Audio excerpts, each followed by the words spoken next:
International Monetary Fund and the government of Ghana has announced that they have reached a staff-level agreement for Ghana's post-COVID-19 economic recovery program. The IMF's Chief of Mission, Stefan Roudet, and Ghana's Minister for Finance, Ken Ofori-Atta, have been giving details of the development at a news conference a while ago. There have been 3 rounds of negotiations with the IMF interspersed with a number of virtual meetings in between to ensure both the government of Ghana and the IMF teams worked around the clock to get the SLA by end December 2022. In fact, I think Stefan and I talked about it, that it wasn't a mission visit per se, because the mission was on from July 1st to now. And that really, thank you guys for that commitment. Against the backdrop of the staff programs, I mean, let's Ghana indeed include this SLA within this period. So in recent times, this is quite historic in terms of the speed in which we have come to this. And if we look also at the path that Zambia, Chad, and Ethiopia have come to, we can see that this is quite a miracle in its making, and really to thank the fund for the commitment and dedication that have come through this.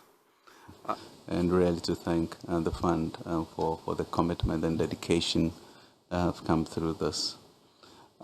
So the government and IMF teams, you know, have really sacrificed to be here, and the team behind all of this, the staff, once again, at BOG, and the staff at the Ministry of Finance under the leadership of Patrick Nomo, has been phenomenal, and we thank them for this. Key to this has also been our 2 deputies, Abner and John, and also Charles, who left us. Just lots of work has gone into this. So the key deliverables over the period include the preparation of the PCPEC program, medium-term macroeconomic framework, debt sustainability analysis and debt management strategy, structural reforms to address structural bottlenecks, improve competitiveness, and promote efficiency and effectiveness, a memorandum of economic and financial policies, and an agreement on prior actions which are expected to be completed before the fund goes to the board. All of this indicate that Ghana stands ready to complete all the prior actions before this is successfully done, certainly within the first quarter of next year, looking at the end of January, if we can push it as we have done this one. So we are committed to the program as a whole, and we will do our part to make it happen. The SLA is only one aspect of the approval process. More is yet to be done to secure IMF management and board approval, and that is what we, all of us as Ghanaians, should work to ensure that we go through. Key fiscal measures, structural reforms, and the medium-term macro-fiscal framework in the 2023 budget are aligned with the IMF-supported program. It is therefore crucial that we receive support from all stakeholders, especially Parliament, to ensure that the 2023 budget, including all revenue measures, are passed and not return to last year's experience that we had. And the creditors also to ensure a successful debt operation. So even as we engage the domestic in the exchange, we'll be looking for our discussions with the bilateral partners and also with our bond investors. Leader of the IMF delegation, Stefan Roudet, says Ghana will get the money it is expecting immediately negotiations are approved. What is necessary for us to be able to present that program request to the board is assurances from Ghana's partners and Ghana's creditors that one, the program is fully financed. In other words, the financial support that will be provided to the authorities during the program period is sufficient to finance the program. And two, that the program taken together, the fiscal consolidation path, the comprehensive debt restructuring that the authorities have launched will be sufficient to reestablish debt sustainability. And so as soon as we have assurances from creditors that this will be the case, when sufficient progress on that front, we will be able to present the program to our board. And as to the follow-up question that you had on when the money would hit Ghana's accounts, that would happen very, very shortly after the program has been approved by the board. Let's understand what has happened with the IMF negotiations. Professor Ebo Texen is Associate Professor of Development of Economics Department at the University of Ghana Business School. I'm grateful for your time. Prof, what does today's announcement mean to the ongoing IMF negotiations? Times for Joseph recovery and also Hello, Prof. Nehemiah rebuilding. Hello, Prof. Texan. Can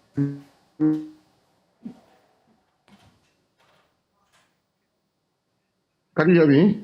Yes, loud and clear, Prof. Yeah, so what it means is that Ghana has concluded the first line of agreement, which we call the staff level agreement, which to all intents and purposes is meant to look at what Ghana is proposing on the table to do and whether that is acceptable to the IMF.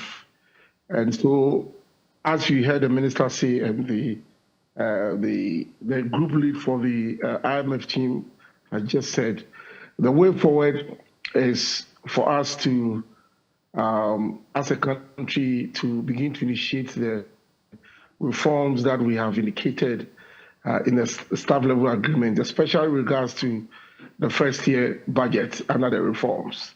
And so they are going to have to wait to see if the revenue measures and then the expenditure rationalization that has been indicated in the budget will first be approved by Parliament. And if that is approved by Parliament, then they also take a look at the debt restructuring, because that is key to all of this. Now, what does a 3 billion loan facility mean to our economy, Prof? This, whether any of the restructuring will take over as indicated, it will domestic debt restructuring as soon as possible.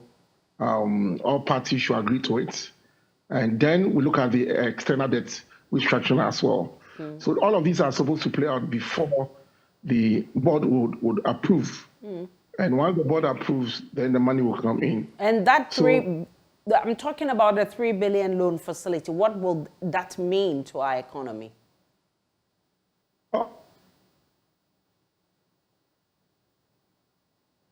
Hello, Prof.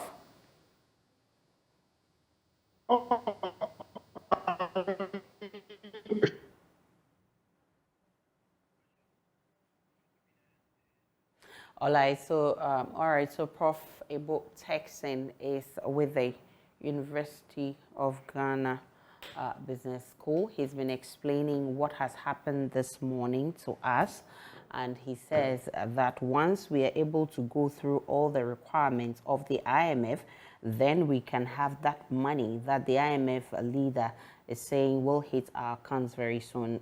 If you may have followed conversations, it's some 3 billion loan facility that we're expecting, but today there's a staff level agreement that has been reached, and so with the approval of the board, he says that we would have that money coming in, and once we get the money, Professor Ebo Texen has joined us again. Prof, are you back? Yes, I'm back, yes. Yes, Prof. So you were trying to explain to me what what difference this 3 billion will make. I was saying that in our economy. I was saying that the 3 billion would by all means go to show up our.